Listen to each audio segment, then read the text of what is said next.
जय माँ कामाख्या, जय माँ भगवती। गुप्त नवरात्रि कैसे मनाएं, इनमें किन किन बातों का ध्यान रखना साधक के लिए आवश्यक होता है। साधना पूजा पाठ इस दौरान कैसे करना चाहिए, सब कुछ जानते हैं। आज गुप्त नवरात्रि की पूरी जानकारी आपके साथ हम साझा करेंगे, लेकिन वीडियो पूरा सुनना, स्किप नहीं करना, अन्यथा कोई महत्वपूर्ण जानकारी आपसे छूट जाएगी। चलिए शुरू करते हैं माँ भगवती का नाम लेके। जय माँ छिन्नमस्ता। गुप्त नवरात्रि में 10 महाविद्याओं की साधना पूजा अनुष्ठान किया जाता है। इसमें 9 देवियों की पूजा बिल्कुल भी नहीं की जाती। ये गुप्त नवरात्रि केवल तांत्रिक लोगों के लिए ही होती है। गुप्त नवरात्रि में बड़ी बड़ी तांत्रिक क्रियाएं अनुष्ठान किए जाते हैं जो सर्वसाधारण के लिए संभव नहीं है। जो लोग परिवार से दूर रहते हैं, अघोरी बन चुके हैं, घर परिवार को छोड़ चुके हैं, ये नवरात्रि गुप्त नवरात्रि केवल वही कर सकते हैं और करनी भी चाहिए उनको। मेरे कहने का मतलब सिर्फ इतना है कि गुप्त नवरात्रि सामान्य गृहस्थ मनुष्य ये बिल्कुल भी ना करें। आप चाहें तो गुप्त नवरात्रि में 9 देवियों की पूजा आप कर सकते हैं, इनका जाप हवन आप कर सकते हैं, क्योंकि 10 महाविद्या की पूजा में तामसी वस्तुओं का उपयोग किया जाता है। भोग में भी इनको तामसी वस्तुएं ही दी जाती हैं। और 10 महाविद्या की पूजा अनुष्ठान हमेशा शमशान, वीराना, किसी एकांत स्थान में ही किया जाता है, जो सामान्य मनुष्य के लिए बिल्कुल भी किसी भी प्रकार से संभव है ही नहीं।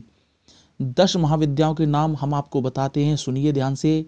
काली, तारा, षोडशी, भैरवी, छिन्नमस्ता, कमला, मातंगी, भुवनेश्वरी, धूमावती, त्रिपुर सुंदरी। आप इनके नाम ही सुन लीजिए, स्वयं बोलकर देखिए, इनके नाम लेने से रोंगटे खड़े हो जाते हैं। कितनी उग्रता और तीक्ष्णता है इनके नामों में, आप स्वयं बोलकर देखिए एक बार अवश्य। इन 10 महाविद्याओं के अनुष्ठान पूजा में यदि किसी भी प्रकार की छोटी सी भी त्रुटि यदि साधक से हो जाए तो साधक संकट में पड़ सकता है, क्योंकि इनकी पूजा में त्रुटि की कोई गुंजाइश नहीं होती। साधक संकट में पड़ सकता है, बावला भी हो सकता है, मर भी सकता है, लकवा भी मार सकता है। ये इतनी तीक्ष्ण साधना होती है।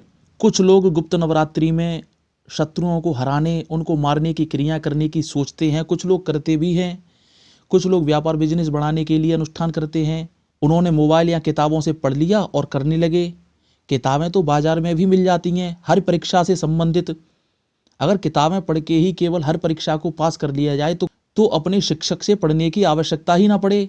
भले ही आपके पास किसी भी कार्य से संबंधित सभी प्रकार के सूत्र लिखे हुए रखे हों, फिर भी गुरु की आवश्यकता उसमें पड़ती ही है। ये पूर्णतः सत्य है, इसको नकारा नहीं जा सकता।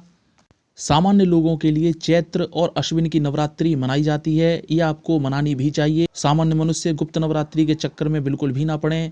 आप सामान्य तौर से गुप्त नवरात्रि में भी आप कर सकते हैं, नवारण मंत्र का जाप कर सकते हैं, सप्तशती का पाठ कर सकते हैं, नारियल की बलि मंदिर में चढ़ा सकते हैं, इसमें किसी भी प्रकार की कोई समस्या नहीं होती। आप कन्याओं का पूजन भी कर सकते हैं, लेकिन 10 महाविद्याओं की साधना आपको भूलकर भी नहीं करनी चाहिए। मेरे कहने का मतलब है, गुप्त नवरात्रि में आप जिस प्रकार से चैत्र और अश्विन के नवरात्रि में चौकी लगाकर माँ भगवती की स्थापना करते हैं 9 देवियों की, ऐसी स्थापना घर पर 10 महाविद्याओं के किसी भी स्वरूप की आप ना करें। आप 10 महाविद्याओं के किसी भी स्वरूप को अगर पसंद करते हैं, आप उनसे प्रभावित हैं, तो उनको हृदय में आप रख सकते हैं, लेकिन उनका पूजा पाठ आपको बिल्कुल भी नहीं करना चाहिए। 10 महाविद्याओं का जो अनुष्ठान और पूजा पाठ के दौरान हवन किया जाता है, वो भी उग्र वस्तुओं से किया जाता है। कौन सी उग्र वस्तुएं हैं, सुनिए ये भी ध्यान से आप।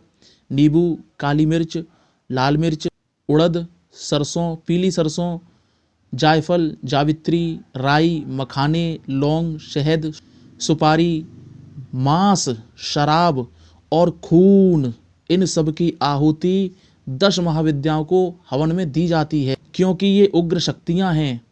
बहुत ही भीषण इनकी शक्ति होती है। इनका पलक झपकना भी किसी महातूफान से कम नहीं होता। अगर आपने सामान्य सामग्री से इनका हवन करने की कोशिश भी की तो परिणाम नकारात्मक और खतरनाक हो सकते हैं। इसलिए पुनः मैं आपको सचेत करता हूँ, इनकी साधना करने की कोशिश ना करें। 10 महाविद्याएं उग्र वस्तुओं के हवन करने से ही अत्यंत प्रसन्न होती हैं और साधक के मनोरथों को भी पूर्ण करती हैं। लेकिन इनकी साधना से पहले साधक को भी मानसिक शारीरिक रूप से मजबूत होना बहुत ही आवश्यक है, तभी वो इनकी भीषण ऊर्जा को संभाल सकता है।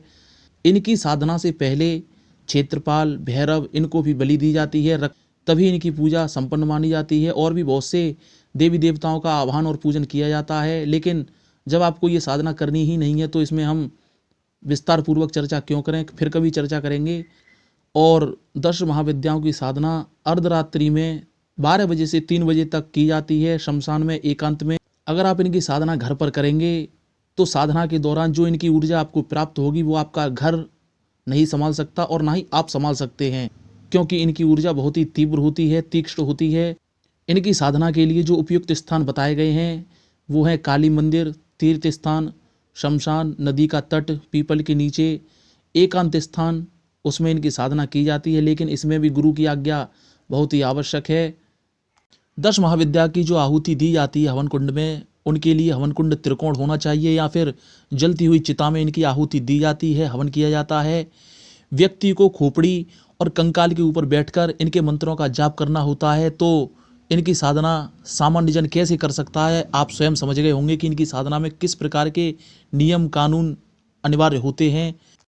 और इनकी साधना करने के लिए जो व्यक्ति में गुण होने चाहिए, वो व्यक्ति अंधेरे से डरता ना हो, किसी भी समय शमशान में जाने की सामर्थ्य अपने भीतर रखता हो, मृत व्यक्ति के साथ घंटों अकेले बैठने की शक्ति जिसके भीतर हो, उसके साथ ही मानसिक और शारीरिक रूप से भी व्यक्ति मजबूत होना चाहिए, तभी वो इस प्रकार की साधना कर सकता है।